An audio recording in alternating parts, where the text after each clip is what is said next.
Alors, bienvenue à toutes et tous. Merci d'être là pour cette soirée d'enseignement. On va poursuivre notre exploration ensemble de la prière à 7 branches. La dernière fois, on a pris le temps pour, on pourrait dire, brosser le, en grande ligne, bien sûr, mais le panorama, le paysage dans lequel on s'inscrit quand on pense ou qu'on pratique, ou qu'on réfléchit à cette prière, à cette branche. Là, petit à petit, on va rentrer plus en détail dans les différents aspects de justement cette branche, mais aussi dans les multiples aspects de chacune des branches, vous allez voir. On va commencer par une prise de refuge, développement de l'esprit d'éveil, toujours la même intention, souhaiter réaliser l'éveil pour son propre bien, sans aucun doute, mais aussi pour le bien de tous les êtres, et de manière à pouvoir établir ultimement, quand nous aurons atteint l'éveil, nous aurons le pouvoir. Alors, et c'est pas une magie, c'est pas qu'un Bouddha vienne et peut nous établir dans l'éveil comme ça, mais l'on peut manifester les moyens qui permettent, les techniques, les instructions qui permettent ensuite de chacun faire le chemin. Comme le Bouddha le dit dans un sutra, et Lama Tenzang régulièrement rappelait cette parole du Bouddha, le Bouddha disant « je vous montre le chemin », il tient à vous de le prendre, de l'emprunter ou pas. Donc il y a toujours une part évidemment de liberté qui nous incombe, et c'est d'ailleurs pourquoi l'on prend refuge. C'est une façon de nous-mêmes se mettre en route, ne serait-ce qu'au niveau de l'intention, mais tout acte résulte d'une intention qu'on aura placée à un moment ou à un autre. D'où le sens de cette prise de refuge. Sangye chutan tsoge chodan la chan chom parato dane jatsoje dange jen sangye pe sanange dola pe chure sangye dom paraisho Sem chen tam chen de wa dan de ve jo dan den bai jo che dongal da dongal ge jo dan jo wa ra jo che dongal me be de wa dan ba da me de wa ra jo che nye re ja da nye da Telve danyan chambola ne barajurajeng Palenza elamarem baje Dage jewal bende de jola Gade jambongon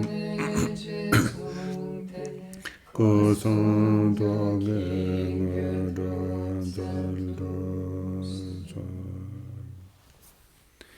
On prend un instant pour intégrer, simplement placer cette pensée en soi.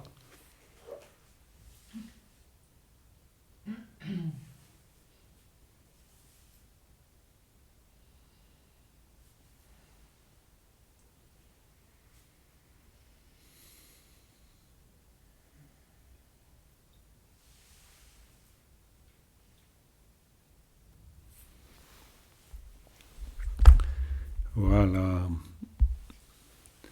Alors, voilà, la prière de souhait. Donc vous avez normalement, et si ce n'est pas le cas, on vous renverra le message, mais le message avait été envoyé avec le lien vers le PDF. Donc simplement pour dire que, mais bon, si vous ne l'avez pas sous les yeux, pas grave, on renverra ce lien sous une forme ou sous une autre, pas de souci. Ce PDF qui contient le commentaire traduit, c'est une ébauche de traduction, elle est déjà utilisable, mais disons, elle peut encore forcément être améliorée, mais elle a l'avantage de nous présenter une traduction d'un commentaire de la prière à 7 branches. Donc, je vais me baser sur ce commentaire pour pouvoir expliquer les 7 branches, mais évidemment, quoi je dis évidemment, évidemment, il y a une foule d'autres commentaires. Il faut vraiment savoir que quand on parle déjà de la prière à 7 branches, c'est un sujet comme j'ai eu l'occasion de le dire la dernière fois, transversal. On le retrouve sous de multiples formes, extrêmement condensées, très développées de partout. Dans la marche vers l'éveil, le fameux texte de Shantideva, on retrouve aussi les 7 branches de cette prière à 7 branches. Et on les retrouve, ces 7 branches, dans le début de la prière de la conduite excellente, ou les souhaits de Samantabhadra, ce qu'on appelle en tibétain Sangche Menlam. Ça vous dit peut-être quelque chose. Pour donner une illustration très concrète, lorsque, une fois par année, il y a ces grandes pratiques de récitation de prière de souhait à Bodh Gaya, en Inde, là où le Bouddha lui-même a réalisé l'éveil, pendant une semaine, on récite le Sangche Menlam. C'est-à-dire on récite cette prière de la conduite excellente, qui est vraiment considérée comme étant la reine des prières de souhait, et parce qu'elle exprime justement ces différentes branches de cette prière, et il y a en plus différentes, on pourrait dire, approches de ces 7 branches, mais toute la première partie de la récitation, c'est une des formes de la prière à 7 branches. Et donc, elle est très intéressante parce qu'elle est assez concise aussi. C'est cette prière à 7 branches que j'ai eu envie d'utiliser du fait de son, on pourrait dire, de sa renommée, hein, du fait qu'elle est aussi très connue et qu'on a souvent l'occasion de réciter, comme par exemple lorsqu'on récite les 5 sutras royaux 2 fois par mois ici au CEBT. Eh bien, on récite le Sangche Menlam, et donc on récite forcément cette prière de souhait, cette prière à 7 branches. Là, on vient de faire la pratique de Chenrezig, on l'a vu, dans la pratique de Chenrezig, on trouve la prière à 7 branches, hein, donc on retrouvera ça dans de nombreuses pratiques.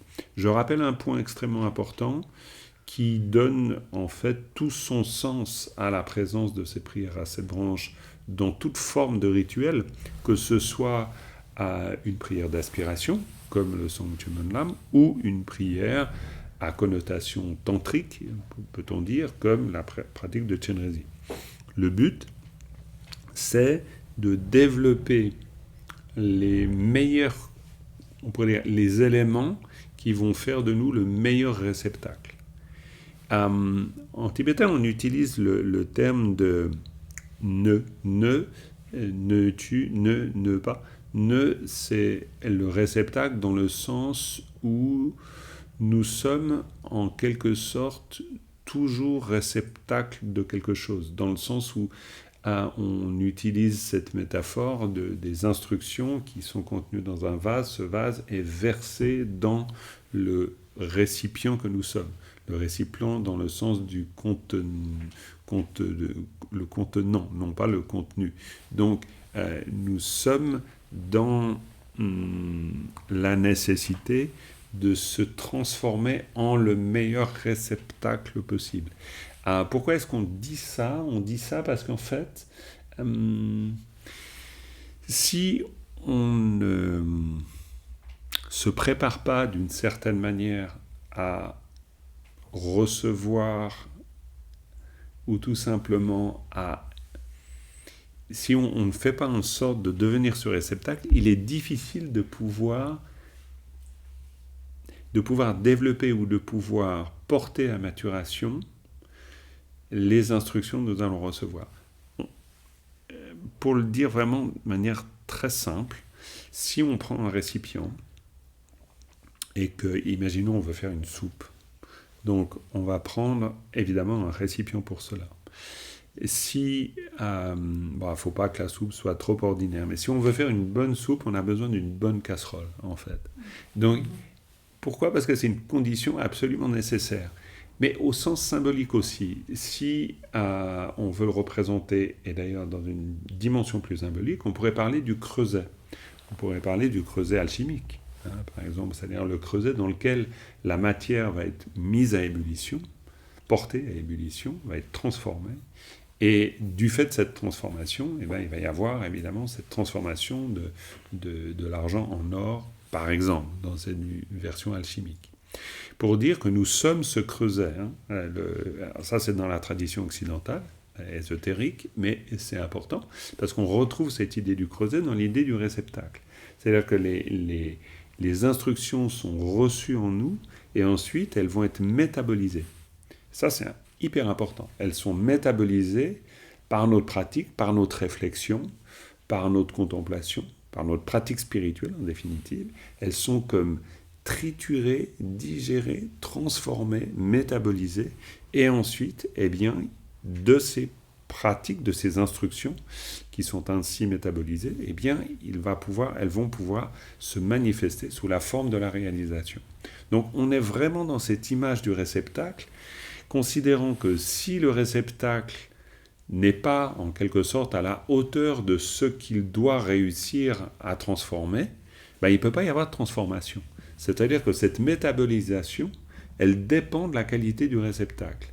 Sur un plan beaucoup plus subtil, il est évident qu'il y a un tas de choses, de substances par exemple justement subtiles, et si elles sont versées dans un réceptacle inapproprié, il n'est pas possible de les métaboliser. On peut prendre à cette image, ou plutôt pour l'illustrer, l'image du corps. C'est-à-dire le corps, si on lui met, on ingère tout simplement une substance très subtile, il faut qu'il y ait les fonctions métaboliques pour transformer cette substance et en faire une source d'énergie. Si le corps est défaillant en termes de réceptacle, la meilleure des nourritures qu'on pourra verser dans ce corps sera impropre à ce corps. Donc il y a un rapport très intime entre la qualité du réceptacle et ce qui va se produire dans le réceptacle, et qui est en lien bien sûr avec les instructions reçues. En filant cette métaphore, on peut mieux comprendre le sens de réceptacle et aussi le sens de pourquoi la prière à 7 branches. Parce que j'y viens, mais la prière à 7 branches, elle permet d'élaborer la qualité du réceptacle. C'est-à-dire, elle fait que nous, en tant que récipients, en tant que réceptacle, en tant que bénéficiaires de ces instructions, on développe des qualités qui vont nous permettre de recevoir, non pas seulement de recevoir les instructions, mais de leur donner du sens. C'est-à-dire, on va être dans la capacité de pouvoir métaboliser ces instructions et les transformer en nous-mêmes. Pour ça, il nous faut une certaine, on pourrait dire un certain niveau de richesse intérieure. Et il nous faut aussi développer suffisamment de sagesse pour pouvoir comprendre de la manière la plus juste possible les instructions qu'ensuite l'on va manier. C'est pour ça que dans une pratique comme Chenrezig, qui est une pratique faussement simple, elle est simple dans le sens où elle est très largement connue, facilement accessible, oui c'est certain, mais ce qu'elle met en jeu est extrêmement profond. Pour réellement, justement, faire que ce qu'elle contient en tant qu'instruction puisse être métabolisé par nous, il va falloir que nous-mêmes, nous hissions, en quelque sorte, à la hauteur de ces instructions. Sinon, ça va être très compliqué de pouvoir réellement nous en servir pour transformer notre perception, transformer notre confusion en sagesse, etc. Donc, on va avoir besoin de cette richesse intérieure, de ce développement de sagesse, les deux conjointement, qui vont nous permettre ensuite d'opérer cette transformation. Et c'est pour ça que dans une pratique comme Chenrezig, on place ces prières à 7 branches avant d'entrer dans presque, on pourrait dire, le cœur de la pratique, parce que nous avons besoin justement de toute cette nourriture, de toute cette richesse pour pouvoir vraiment mettre à profit ensuite les processus profonds qui sont engagés par la récitation du mantra, la visualisation de Chenrezig et tout le sens qui est contenu dans cela. Voilà, c'est pas non plus pour rendre tout ça un peu compliqué, même si ça peut apparaître comme ça, mais c'est juste pour comprendre qu'on est dans un processus presque assez logique. C'est-à-dire que par la récitation de la prière à 7 branches, on transforme notre esprit, par la transformation de notre esprit, et bien petit à petit, naturellement, on va pouvoir accéder à un certain nombre de compréhensions, de réalisations. On a besoin de transformer l'esprit. Et ça, c'est la manière la plus simple de comprendre le sens d'une prière à 7 branches, c'est 7 outils, ou un outil, en tant que prière elle-même, qui nous permet eh bien, de se transformer, tout simplement, de transformer l'esprit, de le transformer à plusieurs niveaux. Déjà, si on met ça en rapport avec les 4 Dharma Gampopa, ça c'est sûr, et d'autant plus qu'en parlant de de cette idée de parler, de réfléchir ensemble à la prière à 7 branches, j'en ai parlé à Jung Kongtrul cet été, et il a dit que ça serait bien de mettre ça en rapport avec les 4 Dharma de Gampopa, dont on a parlé avant, c'était au printemps. Bref.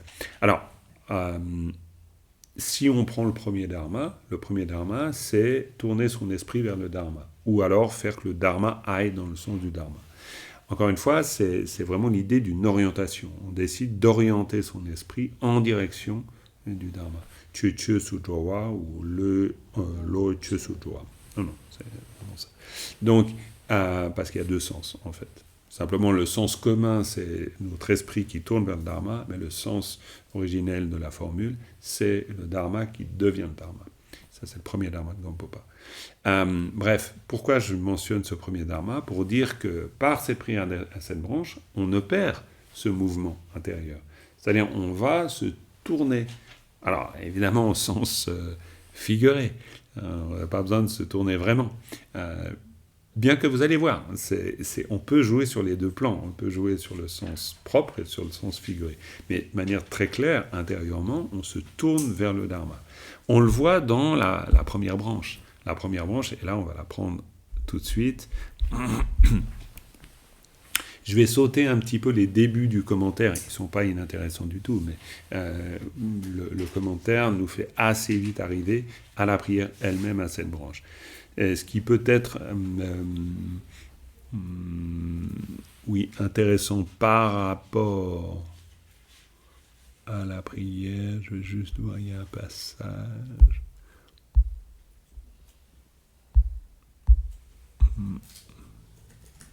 Oui, dans la page 4. Voilà, dans la page 4, on voit dans le commentaire, c'est le thème de la partie principale où l'aspiration est vertueuse au milieu. Ça, c'est juste une manière de dénommer cette partie d'explication. Mais c'est là où on commence véritablement la récitation de la prière. Et là, on voit qu'il y a 3 points. On n'abordera pas les 3, mais on abordera surtout le premier. C'est la cause de l'accomplissement de la prière d'aspiration. La cause, ça veut dire que la prière elle-même, elle est vue comme un principe causal. Alors, principe causal. Ici, ça signifie que la prière, vue comme cause, elle est comme une graine. D'accord? Quand on dit cause dans ce contexte-là, une cause, c'est une graine. Donc ça veut dire qu'en développant, plutôt en utilisant, c'est pas juste développer, en utilisant ces prières, on place une graine. C'est pour ça qu'en tibétain, on dit par exemple Menlam Drupe Gyu. Menlam Drupe Gyu, ça veut dire la cause de l'accomplissement de la prière. C'est-à-dire la prière elle-même, la prière de souhait. On pourrait dire aussi, dans le cas de la pratique de Chenrezig, la pratique de Chenrezig.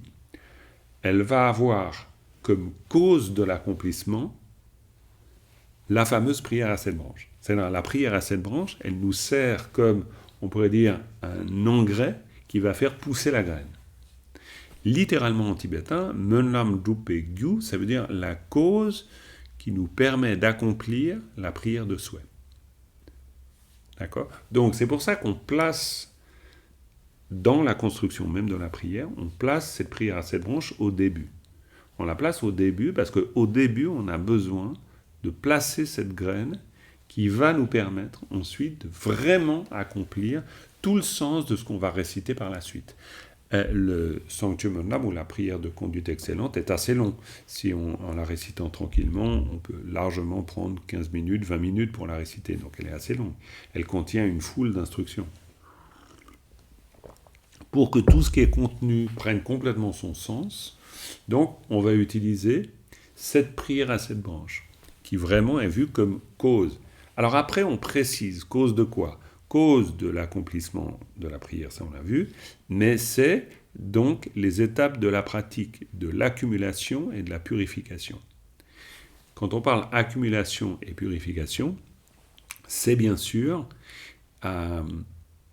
ce que j'évoquais avant, c'est-à-dire ces richesses intérieures, d'une part, et le développement de la sagesse, qui fait partie aussi du développement des richesses intérieures, et puis la purification. Et ça, c'est les deux angles extrêmement, ou plutôt, c'est pas des angles, c'est les deux aspects extrêmement importants de toute pratique spirituelle. C'est-à-dire une pratique spirituelle dans le contexte de l'enseignement du Bouddha, c'est à la fois un moyen de développer des qualités, pour le comprendre de manière simple, et en même temps un moyen de purification. Qu'est-ce qu'on entend par purification ? Là, c'est quand même important. C'est-à-dire que du point de vue bouddhiste, ce qui nous éloigne le plus de l'éveil, c'est-à-dire de la réalisation de notre véritable nature, c'est tout simplement notre confusion. Bêtement. Dans le sens où tant que l'on cultive, alors au sens figuré bien sûr, mais tant qu'on cultive dans nos manières de voir, dans nos manières de penser, dans nos manières d'agir, tant qu'on cultive la confusion qui est déjà présente en nous, non pas que ce soit notre nature, mais par habitude on l'a développée, tant qu'on cultive ça, eh bien finalement, c'est la confusion qui va continuer à se développer. Si on cultive notre haine, notre aversion, notre attachement, notre orgueil, notre avarice, c'est au moins très clair. Dans ce cas-là, si on cultive ça, ça veut dire qu'on va le cultiver de plus en plus. Ça ne veut pas dire que c'est inéluctable, mais c'est très rare qu'une personne qui s'entraîne à développer beaucoup de haine et d'aversion à l'égard de ses semblables, ça débouche sur beaucoup d'empathie, de qualité d'amour, de compassion, de compréhension, de prévenance, etc. C'est très rare. Disons, c'est pas seulement très rare, c'est voire impossible. C'est-à-dire, l'un est contraire de l'autre, quoi. Il n'y a vraiment pas de doute. Donc, ce que l'on développe a une immense incidence, évidemment, sur ce que nous devenons. Ça, il n'y a vraiment pas de doute. Donc, quand on parle de accumulation et purification, c'est les deux faces d'une même pièce. Alors ça, c'est très important. Je continue avec mon exemple très simple d'une personne qui développerait de l'aversion, et voilà, de la haine et de l'aversion. Ça, c'est l'accumulation, d'accord ? Et ce qui résulte du développement de la haine et de l'aversion, c'est une attitude qui est portée à être encouragée par ce développement de la haine et de l'aversion.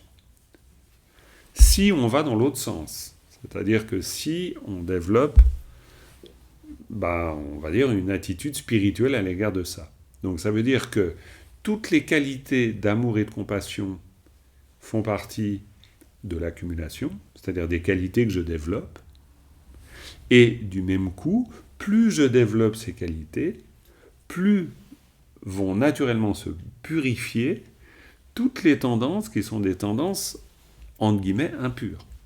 Ou pas même entre guillemets, c'est-à-dire suffisamment impures, en tout cas néfastes et nuisibles, parce qu'elles me font souffrir moi, elles font souffrir les autres.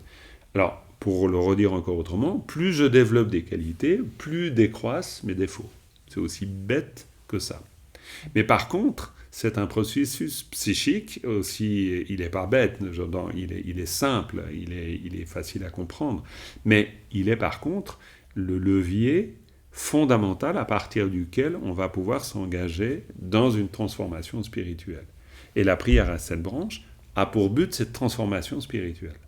C'est pour ça que l'auteur, ici, Chakpa Gyaltsen, mais ce serait n'importe quel autre auteur, il dirait pareil, en utilisant la prière à 7 branches, on développe les deux, c'est-à-dire on développe ce qu'il appelle l'accumulation et la purification. L'accumulation, c'est le terme littéral employé en tibétain, mais il faut le voir comme développement des qualités. Le développement des qualités fait que naturellement, on purifie la confusion qui est la nôtre. Plus je développe, prenons l'exemple de la sagesse, ça marche de la même manière, plus par entraînement intellectuel, discursif, contemplatif, plus je me rapproche du sens de l'impermanence, c'est-à-dire plus je développe une qualité de lucidité par rapport au fait que les phénomènes sont impermanents, plus mon attachement à l'égard des phénomènes décroît. Normalement. Et c'est d'ailleurs le signe qui fait qu'on sait qu'on a commencé à vraiment développer cette conscience de l'impermanence, c'est en fonction de ça. C'est-à-dire si mon développement de la conscience de l'impermanence ne s'accompagne pas d'une décroissance de ma saisie, c'est-à-dire d'une décroissance de ma tendance à m'approprier les phénomènes que je perçois, eh bien ça veut dire qu'il y a un problème dans le processus. Et le problème ne vient pas de l'inefficacité du processus, le problème vient de la mésutilisation du processus en moi-même. C'est-à-dire si j'utilise d'une manière réellement concrète et réellement, comme il se doit, l'antidote, c'est-à-dire le développement ou la réflexion sur l'impermanence, naturellement, normalement, mais ça ne veut pas dire que ça se fait en un jour, mais le processus s'engage au moment même où je commence à considérer l'impermanence, le processus même très fin, même difficile à noter, tellement il peut être difficilement repérable, mais le processus de dessaisie commence automatiquement. Et le contraire est vrai, c'est-à-dire plus je renforce ma tendance à matérialiser ce que je perçois, plus ma tendance à m'approprier ce que je perçois augmente, naturellement. Du genre, c'est ma voiture, c'est mon terrain, c'est mon, mien, etc. Quoi que soit l'objet. Donc, plus je renforce cette tendance-là, plus je renforce la tendance à l'appropriation. Alors attention, on n'est pas, et comme toujours avec l'enseignement du Bouddha, on n'est pas dans un rapport moral. C'est-à-dire, on n'est pas en train de dire, et le Bouddha nulle part ne dit, vous ne devez pas approprier. C'est pas une injonction morale. C'est juste dire que si je développe ma confusion, mon ignorance, mes tendances néfastes, pourrait-on dire, plus ma souffrance va augmenter. Et le contraire est vrai. Moins je développe ces tendances confuses, plus ma souffrance va décroître. Donc c'est pour ça que c'est pas moral, c'est juste dire, en fait, à un moment donné, il va y avoir une forme de choix qu'on fait. C'est-à-dire, est-ce que je choisis de nourrir ce qui m'ouvre, m'épanouit et me détend, ou est-ce que je choisis de nourrir ce qui me rend de plus en plus tendu sur tous les objets que je perçois. Tendu sur les objets que je perçois, ça peut très bien être idéologique aussi. C'est-à-dire, je peux tellement m'être approprié une pensée, voire un système de pensée spirituelle, ça marche aussi comme ça, qu'il est totalement impossible de pouvoir envisager qu'on puisse voir la réalité d'une autre manière. C'est impossible. Donc on voit très très bien que là, c'est soit nous qui allons renforcer les tendances qui œuvrent à notre ouverture, notre épanouissement et même l'éveil, soit nous œuvrons aux tendances qui vont dans l'autre sens, c'est-à-dire au renforcement des habitudes égotiques, au renforcement de tout ce qui va créer en nous de la souffrance. Donc, pourquoi je vous raconte tout ça ? Parce que justement, le premier point d'explication du commentaire porte là-dessus, c'est-à-dire porte sur les causes de l'accomplissement de la prière d'aspiration, qui est la prière à 7 branches. Et la prière à 7 branches, elle permet quoi ? Il le dit ici, les étapes de la pratique de l'accumulation et de la purification. C'est-à-dire que la prière à 7 branches, elle est conçue comme un ensemble d'étapes qui vont progressivement m'aider à développer ces tendances favorables et, du même coup, à œuvrer à la purification des tendances défavorables. Parce qu'à partir du moment où, évidemment, je développe de la patience, admettons, ce qui est une tendance favorable, c'est aussi mon impatience qui décroît. Donc c'est une purification. Et c'est pour ça qu'en fait, on peut considérer que toute pratique du dharma vise à accomplir ces deux choses qui vont l'une avec l'autre. C'est-à-dire vise à l'accumulation, encore une fois, le terme n'est pas, mais disons en tibétain, on parle de regroupement, on peut aussi dire regrouper les qualités positives. Donc, la pratique spirituelle vise au regroupement des qualités positives et vise en même temps et dans le même temps la purification. Je dis bien dans le même temps parce que c'est simultané. C'est pas qu'on doive d'un côté développer ces qualités spirituelles, puis un jour on purifiera les voiles, les négativités qui sont les nôtres dans l'esprit. Non, pas du tout, ça se fait en même temps. C'est-à-dire, et c'est extraordinaire finalement. Le jour où on comprend ça, c'est fantastique. Parce qu'on n'a pas besoin de se dire, un jour je ferai l'effort de. Le seul instant aussi ténu soit-il de patience ou de générosité dont on peut faire preuve dans l'instant même, c'est dans l'instant même déjà la disparition des voiles et des négativités.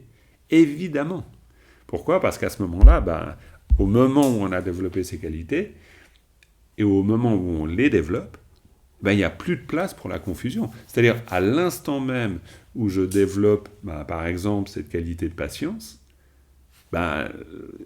tant qu'il y a, on pourrait dire, cet espace intérieur occupé par ma patience, la patience que je développe, tant que cet espace est occupé par la patience, la colère, elle n'a pas le temps, elle n'a pas la possibilité, c'est pas juste une question de temps, elle n'a pas l'espace de se développer. Parce qu'elle ne peut pas se développer en même temps que son antidote.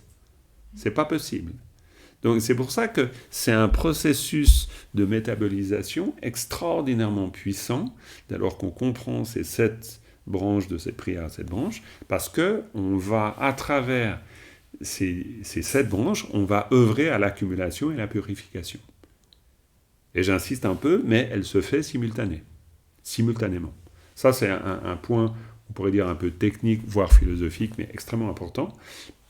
Pourquoi il est important ? Parce que ça nous permet de sortir de l'idée, qui est assez fausse, comme quoi ça arrivera plus tard. C'est-à-dire du genre, on pratique maintenant, puis le fruit viendra après. Non, le fruit, il arrive maintenant, tout de suite. Alors attention, il faut s'entendre. Ça ne veut pas dire que le fruit arrive du genre, je développe juste 1 seconde de patience et je suis définitivement patient. On ne parle pas de ça. Mais par contre, ce qui est vrai, c'est qu'à l'instant même où j'ai développé une qualité, c'est une vraie qualité. C'est-à-dire, ce n'est pas une qualité pour beurre, et puis la qualité vraie, elle viendra, elle, plus tard. Non, la qualité, elle est complète, et l'effet de la qualité est complet aussi. Simplement, vu que, du point de vue bouddhiste, on est très conscient que tout est un processus d'apprentissage, il n'y a même pas l'idée que tout à coup, ça pourrait arriver d'un coup. Ça, non, il n'y a pas... voilà, on n'exclut pas la possibilité que tout à coup, on ait une grande épiphanie, puis que les choses changent beaucoup. Oui, tout est toujours possible, c'est un peu le mystère de la vie. Mais disons que, vu que nous sommes constitués comme nous sommes, faut plutôt s'attendre à des transformations progressives. En tout cas, disons, si je me regarde, disons à 62 ans, c'est hyper progressif. Donc, voilà. Et puis, voilà, et Agathe me fait le signe d'une petite pause. C'est vrai que c'est peut-être bien de faire une petite pause, comme ça vous pouvez repenser, et puis moi aussi d'ailleurs, à tout ce que je viens de dire. On se prend juste une petite pause.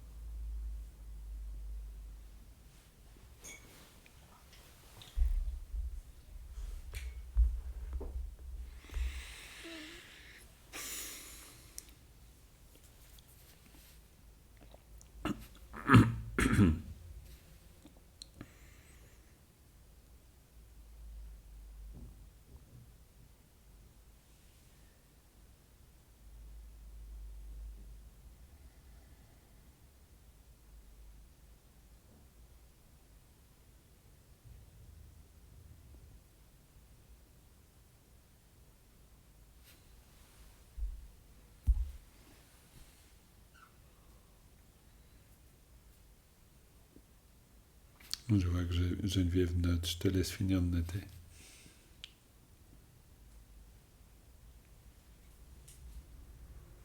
Ça me permet aussi de vous dire, si jamais vous avez une question, vous voulez poser, vous la posez. Il n'y a pas besoin de... vous pouvez... C'est juste Quoi, vous m'interrompez. Il n'y a pas à ne pas m'interrompre. Hein. Voilà, on est aussi dans l'idée de se donner les moyens, vous comme moi d'ailleurs, d'essayer de comprendre le sujet. Donc, pas de souci. Hein. Voilà, histoire de vous mettre à l'aise. Hein. Donc voilà. Je pense que là, ça nous a permis, j'espère, de voir un point, si je le résume déjà là, c'est accumulation d'un côté, c'est-à-dire développement des qualités et purification. Certes, mais surtout simultané. Et ça, c'est vraiment une chose extrêmement importante. C'est-à-dire que l'un alimente l'autre. De la même manière, si on le voit dans l'autre sens, c'est-à-dire depuis la purification, ce que l'on purifie est aussi un développement de richesse. Et ce qui est intéressant, c'est que, par exemple, je reprends mon exemple de la patience, si je décide, là aujourd'hui, je serai patient. Vu que c'est difficile d'être patient, on peut dire que je serai patient de 10h du matin à midi. Ça marche très bien. Hein. Alors, il y a un côté hyper pragmatique hein, dans l'enseignement du Bouddha. Hein. Il n'y a pas besoin de vouloir être patient tout le temps. Hein. Idéalement, oui. Mais attention, si on met la barre trop haute, c'est compliqué. Hein. Mais par contre, on sait qu'on va rentrer dans une séance au travail très compliquée. Peut-être pas très compliqué, mais il y a quelqu'un qu'on déteste. Ça arrive tous les jours. Hein. Donc, on sait que de 10h à midi, ça va être chaud. Pourquoi ? Parce qu'on va se retrouver avec cette personne. Voilà, pour plein de raisons, on développe des formes de crainte, etc. Et on se dit, j'espère que ça va bien se passer. Alors, du point de vue bouddhiste, espérer que ça va bien se passer, c'est bien, mais disons, c'est de la prophétie plus ou moins autoréalisatrice. Est-ce qu'elle va bien se passer ? Ça, on n'en sait rien. Donc, c'est pas vraiment nécessaire de développer trop d'espoir. Mais, si on rentre avec la conscience de, par exemple, la prière à 7 branches et les qualités qu'on peut développer qui vont de pair avec la purification, on peut se dire, c'est pas puissais-je, mais je m'engage intérieurement avec moi-même, au cours de toute cette période un peu compliquée de 2 heures de temps, de développer de la patience. Et pourquoi je développe de la patience ?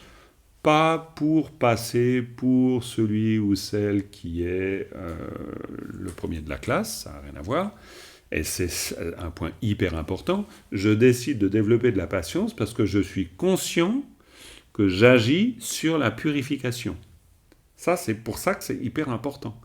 Mais purifier, je ne suis pas en train de purifier celui que je déteste, je suis en train de me purifier moi. Donc, c'est pour ça que ce point-là, il peut sembler à la fois très simple, mais il n'est pas tant que ça. C'est-à-dire qu'il y a une vraie conscience que l'effort de patience qu'admettons, je suis prêt à consentir pendant 2 heures de temps, je ne le fais pas. Exact, je ne le fais pas pour l'autre. Je le fais parce que je sais que ça va me purifier, moi. Et donc, ça veut dire qu'il va falloir que, mine de rien, en amont, j'ai bien compris de quoi il est question quand je dis purifier. Parce que, on peut très bien être convaincu qu'il faut être patient, mais si on dit, tu purifies quoi, au fait, en étant patient ? Alors là, c'est beaucoup plus compliqué de fournir la réponse. Parce que, au fait, je purifie quoi ? Hein ? Et ça ne va pas nous sauter comme ça à l'esprit, voilà.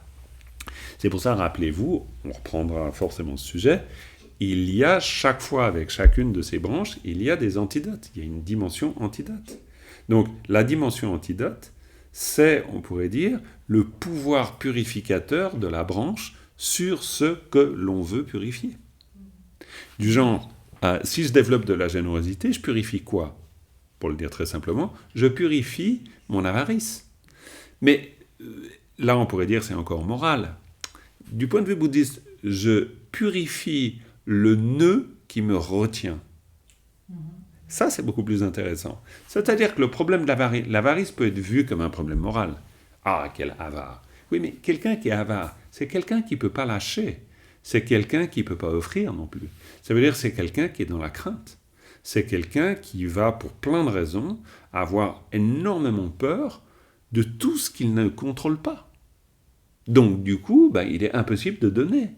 Donc, si j'apprends à donner, de nouveau, je ne vais pas apprendre à être généreux pour être généreux moralement, qu'on puisse dire de moi, Ah, quel homme extraordinairement généreux. Non, je développe la générosité parce que je sais que je purifie ce qui empoisonne mon existence, c'est-à-dire mon incapacité à ouvrir, mon incapacité à lâcher, mon incapacité à donner.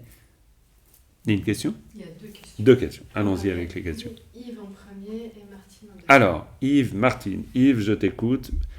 J'aurais dû dire Martine, mais bon, j'ai déjà dit. Yves, vas-y. Place aux dames. Une petite question, quand tu parles des deux phases d'une même pièce, en parlant de la pratique de l'accumulation et de la purification, et ensuite tu as introduit la notion de simultanément, et ça me fait référer à l'idée d'union qu'on avait développée aussi dans le Lojong. Est-ce que c'est les deux choses, ou c'est bien ce que tu veux dire, deux phases d'une même pièce, dans le sens qu'il y a l'accumulation d'un côté et la purification de l'autre, et non pas les deux choses en union, quoi. Et voilà la question un peu. Oui, alors après, bon, bien sûr, ça c'est une question forcément très intéressante, mais elle pour bien, en tout cas, comme j'envisage ta question, j'ai envie tout de suite de la remettre dans un contexte un peu plus large. C'est-à-dire que le contexte plus large, c'est les différents niveaux possibles dans la prière à 7 branches.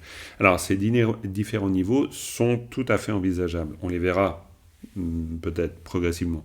Mais pourquoi je dis ça ? C'est parce que quand on utilise le terme d'union, souvent on l'utilise en rapport avec le principe des deux vérités. Vérité relative, vérité ultime. Dans la pratique de Lojong, c'est-à-dire l'entraînement de l'esprit, c'est quelque chose qui revient beaucoup parce qu'on essaye conjointement de comprendre que à la fois on agit au sein des conventions les plus ordinaires et en même temps on s'entraîne à comprendre les conditions même ordinaires dans lesquelles on agit comme étant illusoires, ce qui peut représenter l'union de la vérité relative et ultime. Bon, c'est un point qui, là, dit en 2 secondes, peut paraître un peu difficile à comprendre. Mais union dans le sens où on ne sépare pas la sagesse des moyens. Ça, c'est en général ce qui nous fait parler d'union. Ici, c'est un peu différent. Pourquoi ? Parce qu'on est vraiment au premier niveau. On est vraiment au niveau basique. On n'a même pas besoin, là, au stade où j'en suis de l'explication, on n'a même pas besoin d'évoquer des choses profondes et extraordinairement utiles comme la vacuité. On peut rester vraiment à notre séance de travail, c'est-à-dire on est vraiment basiquement en train de développer une qualité, simplement là où c'est un peu moins basique, on sait qu'on développe une qualité tout en étant en train de purifier une tendance. Et ça, pour nous, ça reste le premier niveau, mais ça reste un premier niveau, il faut déjà faire un petit effort pour comprendre ça, parce que souvent, notre seule lecture du pourquoi le développement d'une qualité, c'est une lecture morale. C'est-à-dire, on se dit, ben voilà, il faut être gentil, quoi, par exemple, ou il faut être patient, ou il faut être généreux. On ne fait pas forcément le rapport entre l'injonction morale et puis le travail psychique qui se fait. Mais en fait, du point de vue du dharma, on fait ce lien.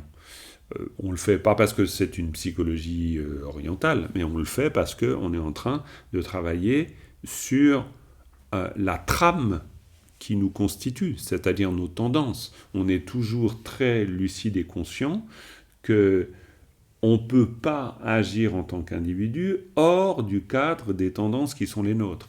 Donc soit, en gros, on subit les tendances qui sont les nôtres, soit on s'en libère. Mais il va falloir à un moment donné choisir. Et donc ici, cette prière à 7 branches, vue ou comprise au niveau le plus basique, c'est déjà faire un choix fondamental, mais basique, qui consiste à se dire, en développant les qualités, donc j'agis forcément sur les tendances qui sont les miennes. C'est-à-dire je développe des tendances favorables qui me permettent de me dégager des tendances qui m'enferment.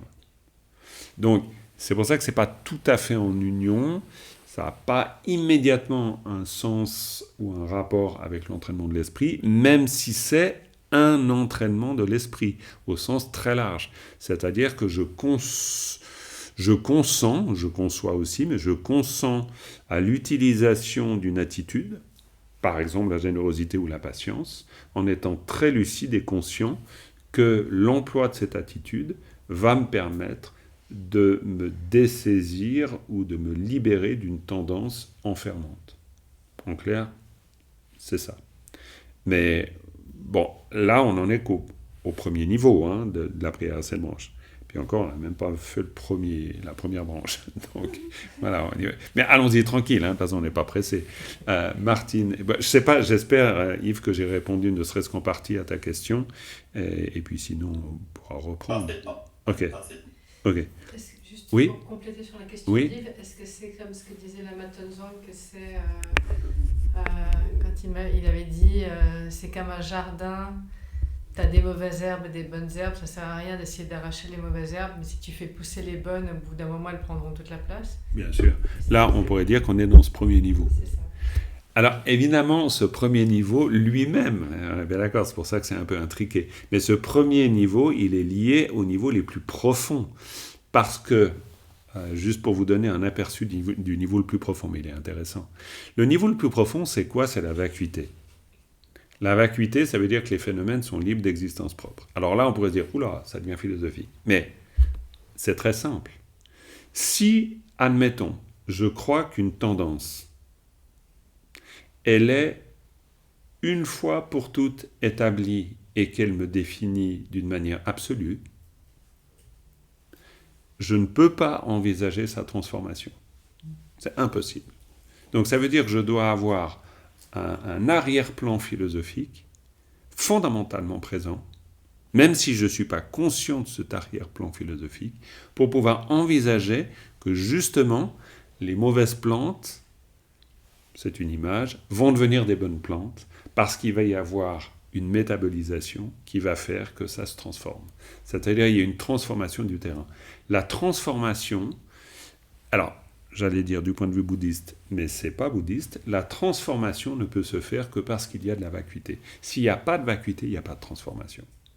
Aucune transformation possible.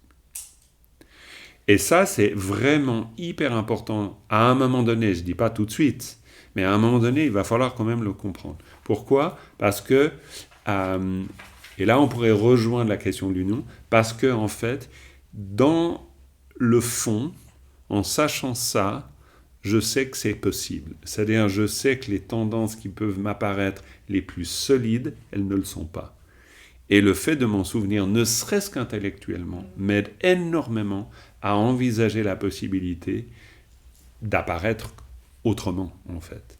Sinon, il y aura toujours, au fond de moi, une espèce de réflexe qui me dit « mais c'est pas possible, parce que je suis comme ça ». C'est-à-dire, je me définis par mes tendances, un peu comme s'il n'y avait pas d'autres possibilités d'exister. Et ça, j'ai besoin d'avoir en renfort un certain nombre de notions, même philosophiques, qui m'aident à me dire « non, je ne suis pas condamné à être défini par mes tendances ». C'est pas vrai. Et du point de vue bouddhiste, c'est très fort, cette affirmation-là, parce que c'est justement pourquoi le Bouddha, il donne un enseignement. Parce que franchement, si le Bouddha, ayant atteint l'éveil, se dit, de toute façon, quoi que je dise, ça servira à rien, parce que une fois pour toutes, ils sont perdus dans leurs ignorances et leurs confusions, ben, ça veut dire qu'on s'arrête tout de suite. C'est-à-dire, il n'y a pas de transformation possible. La transformation, ben, elle est conçue comme étant réellement possible, parce que l'on peut prendre conscience de la présence des tendances et que l'on peut décider de changer de ces tendances. Sinon, ben voilà, on arrête tout, on arrête là. Dans le sens, on se dit, ben voilà, c'est déjà cuit, en fait. Oui, Marie-Yvonne. Puis après, il y aura Martine, parce que Martine patiente. Vas-y, Marie-Yvonne. Dans la suite de ce que tu dis, les deux moteurs qui me permettent de repérer les tendances négatives et les bloquer ou les voiles, c'est la souffrance et la compassion. Ouais. Oui, on pourrait dire.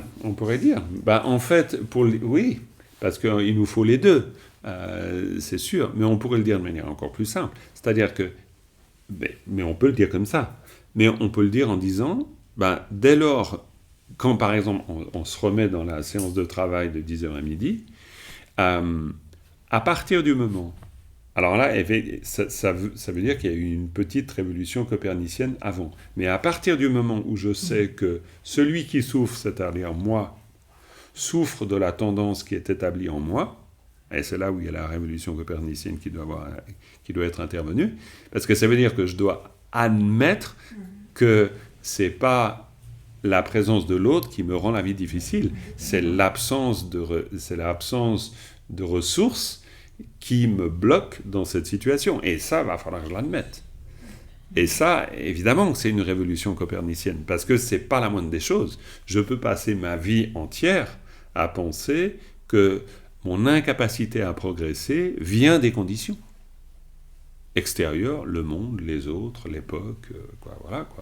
Et du point de vue du Dharma, on est mais alors dans une position mais à l'opposé parfait de cette situation-là. On aura tendance à dire, c'est la situation révélant ma difficulté qui m'indique la possibilité de changer. Donc, on est dans une perception du réel, mais radicalement différente de ce point de vue-là.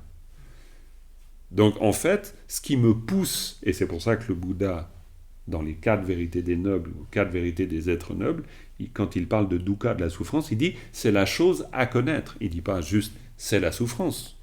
Il dit c'est la chose à connaître. Pourquoi il dit à connaître? Parce qu'on ne sait pas. Donc ça veut dire que la première des attitudes libératrices, c'est la reconnaissance que je souffre. Mais la reconnaissance que je souffre, c'est pas parce que je suis un mauvais être qui est condamné à souffrir, c'est parce que existent en moi des attitudes qui me mènent à la souffrance.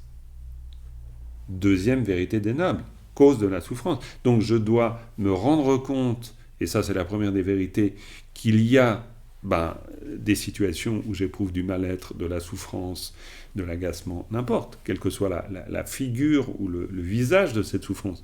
Mais je dois le reconnaître comme souffrance. Mais c'est pas du tout évident, parce que je peux très bien, à un moment donné, vivre une situation douloureuse et ne pas la reconnaître comme souffrance. Alors qu'en fait, c'est une souffrance.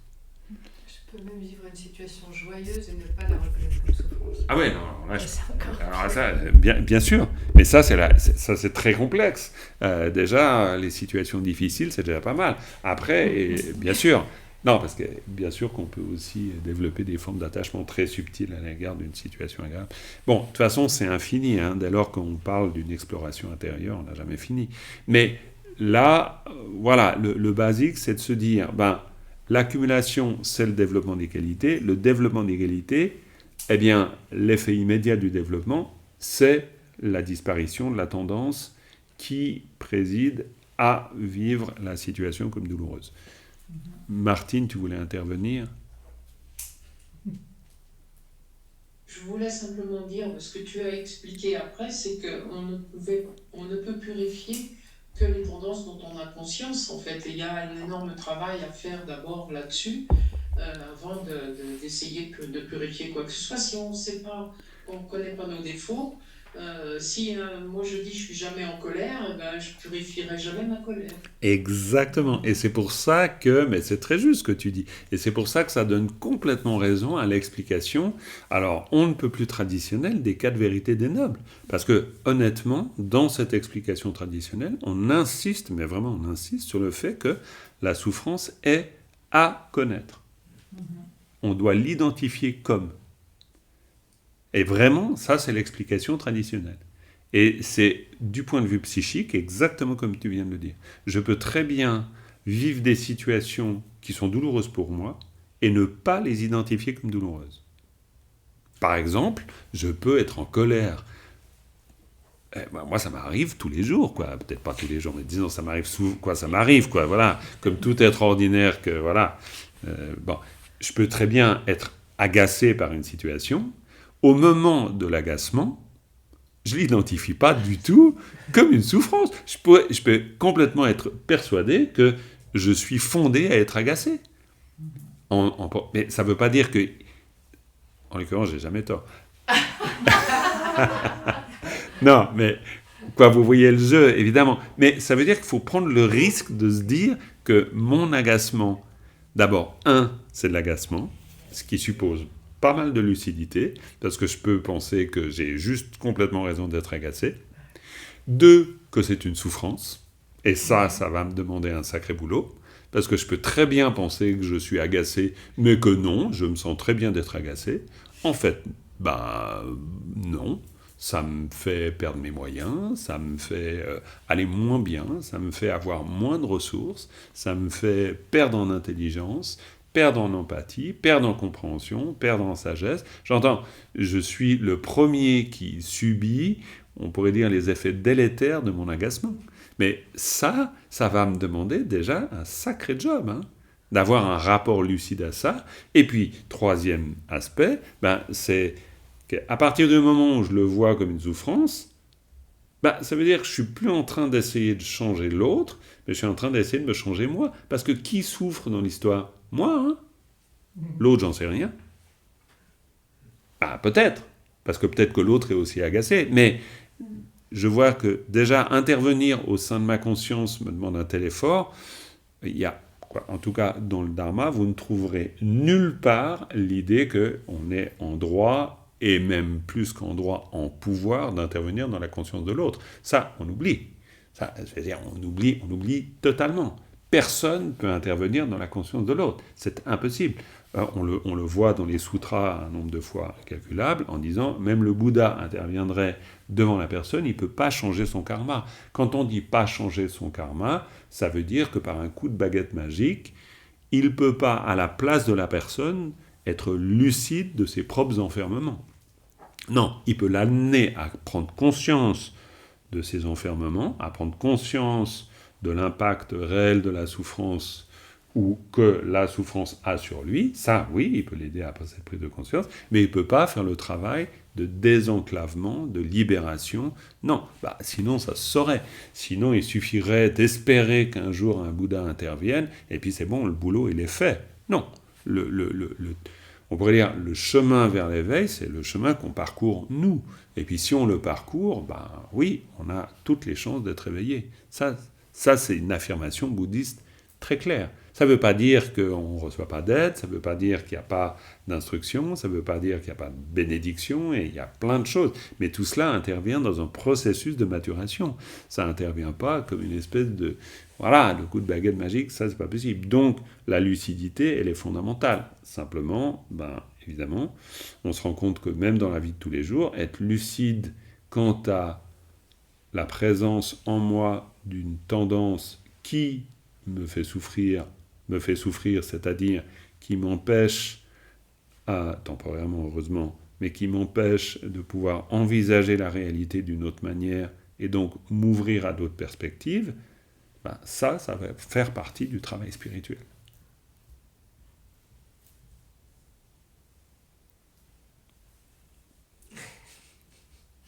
Est-ce que Martine, ça répond un peu à la question ? Tout à fait, merci Jean-Marc.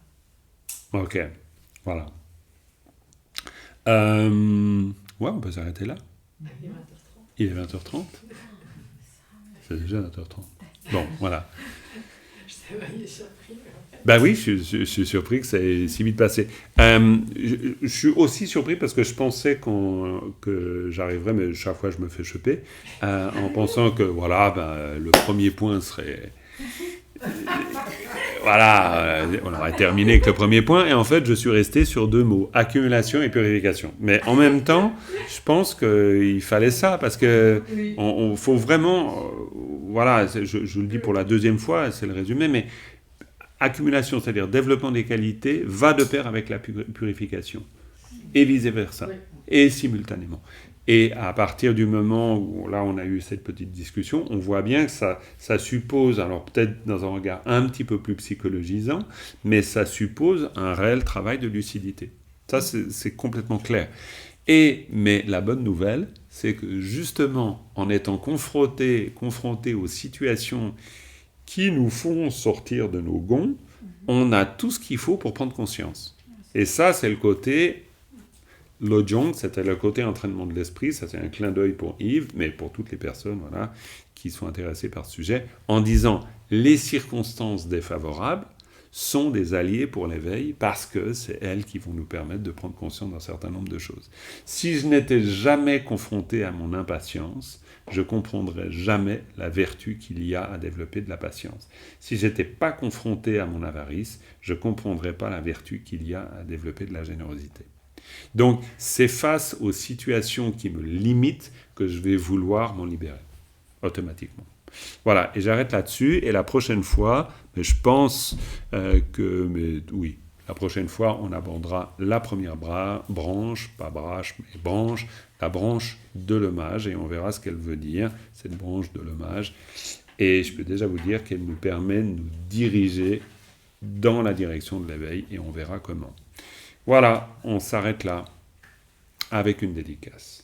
Sonandi damje zembane domne nyebe danam bamjene gega na jimbalam dobai sebe zole doa dolwaraisho. Merci beaucoup à toutes et tous d'avoir été présents. Je vous rappelle que vous pourrez très facilement accéder au replay en allant sur la page d'accueil du site du CEBT, cebtg.ch, et là vous avez, vous le verrez tout de suite, un article qui parle du thème de l'enseignement, et vous retrouverez, une fois que le replay sera mis online, vous retrouverez automatiquement l'accès à l'enseignement de ce soir. Et aussi à d'autres choses, telles que le lien vers le commentaire en PDF. Voilà. Merci encore et à bientôt à tout le monde. Bonne soirée.